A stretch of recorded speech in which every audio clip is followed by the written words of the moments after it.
Halo teman-teman, perkenalkan namaku Iren Bougainville, founder dan CEO dari Youth Health Hub Indonesia. Kali ini YHI sedang berkolaborasi dengan Angsa Merah Klinik, sebuah klinik swasta yang berfokus pada kesehatan mental dan kesehatan reproduksi untuk menyelenggarakan sebuah series podcast yang akan membahas tentang topik-topik tersebut yang pastinya relate banget sama anak muda. Nah, Youth Health Hub Indonesia sendiri adalah organisasi yang dipimpin oleh anak muda yang bergerak dalam bidang kesehatan publik. Jadi, stay tune dan see you on the podcast. Oke, nah sekarang kita mau ke topik yang agak jauh nih sedikit. Tadi kan kita ngomongin mungkin tentang anak muda gitu ya. Nah, Mas pernah nggak sih ketemu kayak mungkin populasi yang lebih termarginalisasi seperti misalnya minoritas etnis atau ras atau mungkin misalnya pekerja seks komersial mungkin, atau mungkin teman-teman yang yang HIV/AIDS mungkin ya, atau yang menggunakan nafsa, yang dipenjara dan sebagainya, yang susah banget nih mendapatkan akses kepada layanan kesehatan mental. Pernah gak? Pernah ya. Jadi memang dari sejak saat saya kuliah profesi gitu ya, kan kami sebagai calon psikolog diharuskan memang mengambil, kalau di dokter itu stase ya. Jadi bagian nafsa, bagian psikotik, bagian neurotik gitu ya. Bagian misalnya kalau di Kemensos itu ada gelandangan dan lain sebagainya gitu ya. Betul, jadi kita masuk ke komunitas-komunitas itu seperti itu.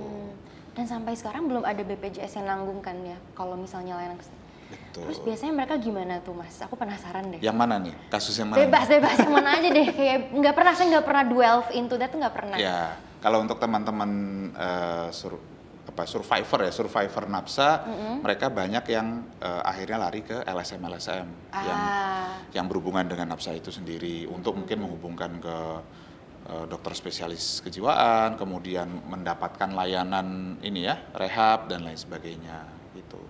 Kalau mungkin kayak pekerja seks komersial atau survivor kekerasan seksual gitu misalnya Mas.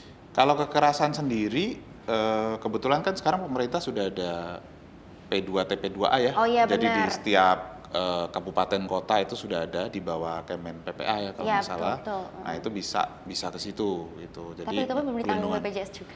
Kalau masuk ke situ, ke perlindungan itu sudah tercover. Jadi ini bukan di bawah Kementerian Kesehatan, tapi Kemen PPA. Jadi memang fokus di kekerasan, KDRT, kemudian kekerasan anak, pelecehan seksual juga seperti itu.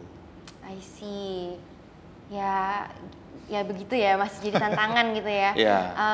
Dan biasanya justru mereka sangat membutuhkan pertolongan ya Mas. Kalau dari kasus-kasus mereka gitu. Betul. Gimana mungkin Mas bisa sharing nggak yang Mas pernah lihat mungkin gitu? Ya, jadi untuk kekerasan dalam rumah tangga atau kekerasan seksual sendiri itu banyak dialami, tapi mereka khususnya perempuan dan anak ini tidak menyadari kalau mereka sudah mendapatkan ya, sudah mengalami gitu. Karena yang pelakunya kebanyakan adalah orang-orang terdekat. Gitu. Jadi mereka, oh ya sudahlah, itu bentuk konsekuensi saya sebagai seorang istri misalnya, atau seorang anak. Oh memang mungkin bapak saya begitu gitu. Tapi mereka tidak sadar dan mungkin pengetahuannya belum dapat gitu ya, bahwa itu tuh sudah menyalahi hukum loh. Gitu. Kalau terhadap mungkin kayak tadi survivor nafsa atau mungkin tadi yang gelandangan Mas bilang gitu, ada nggak sih stigma terhadap mereka kayak, aduh apaan sih, kan kamu udah buat kejahatan, kayak kamu nggak deserve to get any like mental health care service, atau mungkin bahkan pelaku kekerasan seksual juga gitu. Pernah nggak Mas temukan gitu? Ya, jadi untuk ini berarti kita bicara pelaku ya. Kalau nafsa juga kan dia melakukan berarti kan. Memang stigma di masyarakat itu sangat tinggi ya, apalagi untuk pelaku dan nafsa. Nah, tapi untuk teman-teman, rekan-rekan yang mungkin sedang berjuang gitu ya, saya mau berubah. Misalnya saya survivor nafsa yang nggak mau nih relapse lagi gitu. Nah, kebanyakan masyarakat itu masih nggak percaya gitu ya.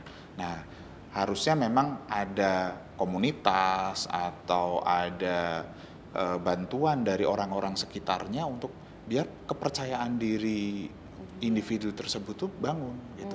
Karena kenapa, kalau orang yang kena nafsa kemudian dia ditambahin stigma, kepercayaan dirinya turun, ya dia nggak, motivasinya susah Iya, betul, betul. Walaupun dia sudah clean, ibaratnya clean 6 bulan, setahun, tapi kalau dia buat kerja aja susah.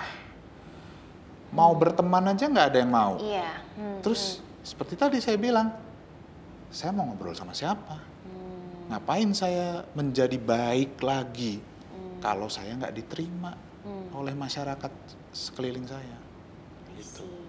Dan biasanya LSM yang Mas temukan yang mengakomodir mereka ini, apakah mereka provide comprehensive healthcare? Misalnya kan tadi Mas bilang dia bakal relapse lagi gitu kan? Mereka memfasilitasi nggak biasanya? Biasanya mereka sudah ada kerjasama sih ya dengan NGO juga, dengan Kementerian Sosial, Kementerian Kesehatan. Biasanya ada layanan baik pemeriksaan secara medis, dukungan sosial, support group, biasanya ada seperti itu. Jadi untuk teman-teman yang mungkin mencari bantuan itu sekarang sudah sangat terbuka kok. Oke, mungkin 2 pertanyaan terakhir nih. Yang pertama, menurut Mas gimana sih supaya sistem kesehatan kita itu bisa lebih ramah terhadap populasi yang termarginalisasi tadi dan juga terhadap anak muda juga nih, karena biasanya anak muda tuh takut dijudge gitu misalnya ya, takut ntar dibilang saya pernah dapet nih ya, kayak dibilang sama psikiater, ya itu kan karena kamu yang tidak mau berubah kayak gitu pernah, misalnya atau kayak bahkan ya dok, Mas ini sharing nih, pernah dibilang kayaknya kamu pura-pura deh punya penyakit radang usus. Itu aku bener-bener langsung sedih banget sih. Gimana aku pura-pura gitu kan? Aku lagi mencari pertolongan gitu kan. Nah, gimana nih Mas, menurut Mas kayak gimana healthcare professionals dan mungkin sistem kesehatan di Indonesia itu harus bisa diimprove gitu? Ya. Jadi sekarang memang kesadaran tentang kesehatan mental itu sangat harus di blow up ya. Karena memang tidak semua individu, baik misalnya profesional ataupun yang masyarakat awam juga paham bagaimana sih menghadapi orang yang membutuhkan pertolongan. Misalnya kita datang ke institusi kesehatan gitu ya. Ini boleh sebut merek atau enggak nih? Ke institusi kesehatan pemerintah gitu ya. Katakanlah di puskesmas. Nah, pelayanannya misalnya tidak seperti kalau kita masuk ke sebuah bank swasta besar gitu ya, disambut dengan ramah, mau dia datang pakai celana pendek, mau pakai Lamborghini, sama gitu ya, sapaannya. Nah kan perbandingannya seperti itu. Jadi kesadaran orang untuk menerima kondisi orang yang dihadapinya itu harus ditingkatkan. Ya, selain juga memang pengetahuan bagaimana kita menyikapi kalau ada orang yang butuh pertolongan misalnya, diarahkan ke sini ya. Mungkin peningkatan SDM itu juga sangat perlu sih gitu. Selain mengenalkan lebih ke masyarakat luas. Jadi kalau dari sudut pandang Mas sebagai psikolog ya, sebagai professional healthcare, lebih ke peningkatan kapasitas ya Mas ya. Betul. Supaya bisa lebih gender and youth responsive mungkin ya. Ya saya juga pernah nih Mas, kalau ngomong-ngomong soal kemarin tuh sempat ya dibawa di narasi bahwa suicide hotline di Indonesia itu nggak bisa dihubungin Mas, nggak bisa dihubungin. Dan saya pernah telepon rumah sakit psikiatri gitu. Terus namanya juga orang panik ya kan, pasti wah gitu kan. Terus diresponnya, iya Mbak saya tahu Mbak panik gitu. Saya makin panik jadinya. Wah gimana ini, saya harus ngapain gitu. Itu tadi maksud saya, respon yang mungkin lebih lebih ramah ya terhadap orang-orang yang mungkin lagi mengalami sesuatu gitu ya. Betul. Di Indonesia sekarang ada nggak sih Mas kayak pendidikan seperti itu atau gimana? Atau mungkin belum tersebar gitu? Kebetulan saya baru saja tergabung di organisasi profesi di Ikatan Psikolog Klinis Indonesia, itu bekerja sama dengan Kemenkes. Jadi sekarang ada layanan 24 jam, memang kita ditugaskan untuk ambil shift gitu ya, untuk menangani kasus-kasus percobaan bunuh diri. Gitu. Ini baru bulan-bulan ini di launching oleh Kemenkes. Baru bulan-bulan ini? Iya, seperti itu. Jadi harapannya sih ya seperti kayak layaknya di Amerika ya, orang mau bunuh diri misalnya di jembatan apa tuh ya yang terkenal, yang banyak orang bunuh diri di situ, ada disediakan telepon gitu, langsung ke healthcare-nya. Nah memang selama ini mungkin kesadaran kita juga belum tinggi ya, jadi tentang ternyata bunuh diri itu nggak ada yang tiba-tiba kok, pasti akan ada alurnya gitu ya. Orang self harm dulu atau jedot-jedotin kepala dulu, pasti ada tanda-tandanya. Even yang paling remeh adalah gue udah nggak tahu nih, mau udahan aja lah.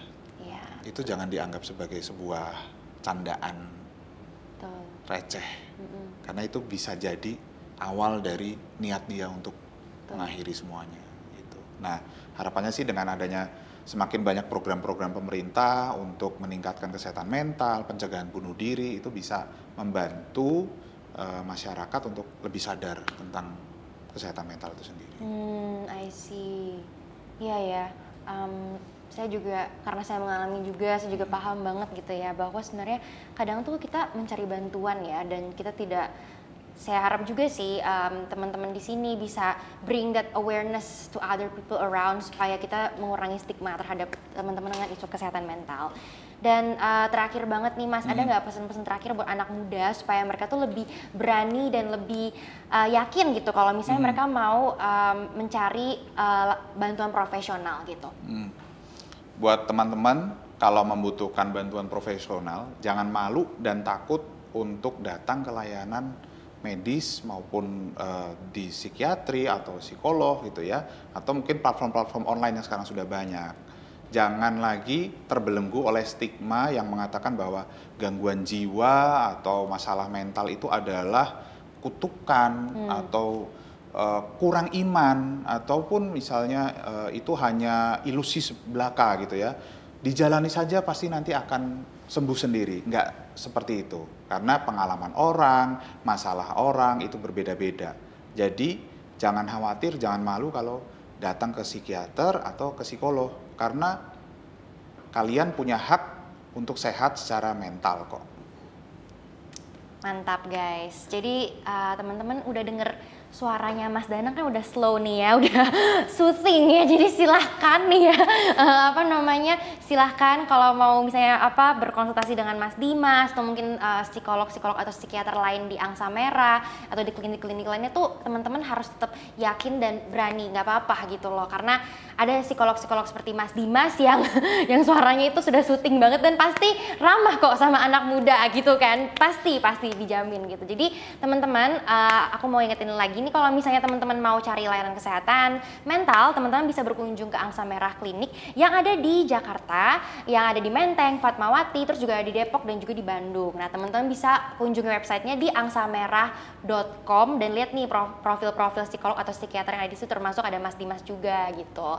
Dan teman-teman, kalau misalnya teman-teman itu adalah pegiat kesehatan, baik itu dari jurusan kesehatan maupun tidak ya, teman-teman kalau misalnya mau menyalurkan passion dan semangatnya terus nggak tahu mau kemana gitu ya, ayo join Youth Health Hub Indonesia gitu, karena kita tuh terdiri anak muda yang gaul dan seru. Bahkan nanti sore kita ada bukber gitu ya, buat buat kita mengadvokasikan tentang kesehatan publik gitu ya. Jadi teman-teman jangan lupa juga follow Instagram kami di youthhealthhub.id. Nah, sekian di sesi hari ini, nanti kita ketemu lagi di sesi selanjutnya. Bye!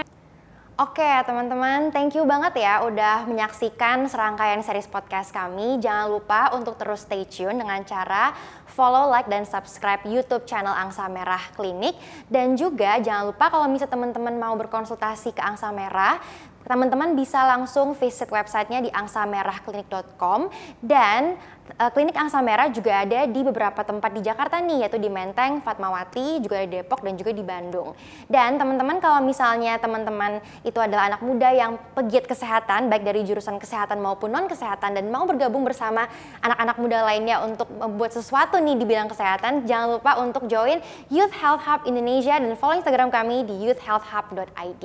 Jadi teman-teman stay tune untuk the next podcast dan sampai jumpa!